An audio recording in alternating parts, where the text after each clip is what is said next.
절대 건드리면 안 되는 흉지 5곳. 풍수사들이 절대 건드리지 말라고 한 땅이 있습니다. 묘를 써도 안 되고 집을 지어도 안 되고 심지어 오래 서 있기만 해도 좋지 않다고 말합니다. 옛 기록에는 이런 경고까지 남아 있습니다. 명당은 사람을 살리지만 흉지는 집안을 망하게 한다. 그렇다면 도대체 어떤 땅이었을까요? 첫째, 물이 모여 썩는 땅. 죽은 물이 흐르는 자리.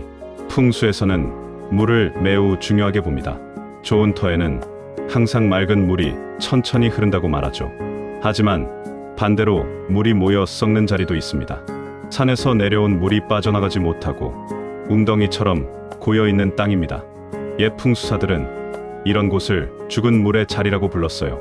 이곳에 집을 짓거나 묘를 쓰면 집안에 병이 많아진다고 믿었죠. 실제로 옛 마을에서는 습기가 많은 땅에 살면 질병이 많았기 때문에 사람들은 이런 현상을 풍수의 흉지로 설명했습니다. 둘째, 바람이 멈추지 않는 땅. 칼바람이 도는 자리. 풍수에서 좋은 터는 바람이 적당히 머무는 곳입니다. 하지만 어떤 곳은 바람이 계속 몰아칩니다. 산과 골짜기 사이에서 바람이 소용돌이치는 자리죠. 이곳에 집을 지으면 집안이 안정되지 못한다고 했습니다. 옛 풍수사들은 이런 자리를 풍살이 있는 곳이라고 불렀어요. 사람들은 바람이 강한 곳에 오래 살면 사람의 마음도 거칠어진다고 믿었습니다. 그래서 이런 터에는 집을 짓지 말라는 금기가 있었어요. 셋째, 산이 등을 돌린 땅. 고립된 터. 풍수에서는 뒤에 산이 있는 지형을 좋아합니다. 이를 배산임수라고 하죠.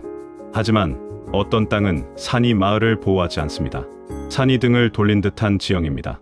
이런 곳은 기운이 머물지 못한다고 했습니다. 옛 풍수 기록에는 이런 표현도 등장합니다. 산이 등을 돌린 터에는 사람의 마음도 머물지 않는다.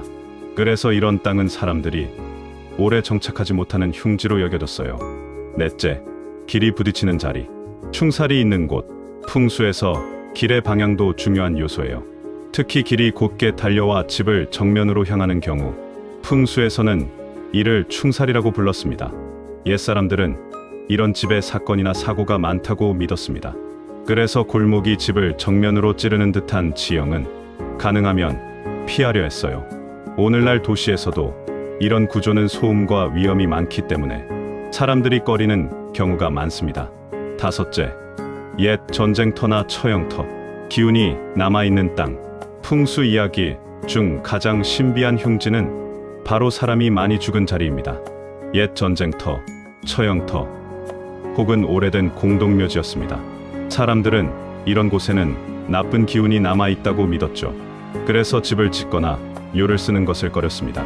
물론 이것이 실제로 어떤 영향을 미치는지는 알 수 없습니다. 하지만 사람들은 오래전부터 이런 땅을 피하려 했습니다.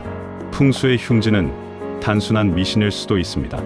하지만 흥미로운 점은 이런 금기들이 대부분 습한 땅, 바람이 강한 땅, 위험한 지형 같은 생활 환경과 연결되어 있다는 점입니다. 어쩌면 옛 풍수사들은 자연을 오래 관찰하며 사람이 살기 어려운 땅을 흉지라는 이야기로 남겼는지도 모릅니다. 여러분, 실제로 기운이 이상했던 장소를 경험한 적 있으신가요? 다음 회에서는 절대 묘 쓰면 안 되는 흉지 7곳 이야기를 재미있게 풀어보겠습니다. 이 글이 재미있었다면 다음 글을 기다리며 구독 부탁드립니다.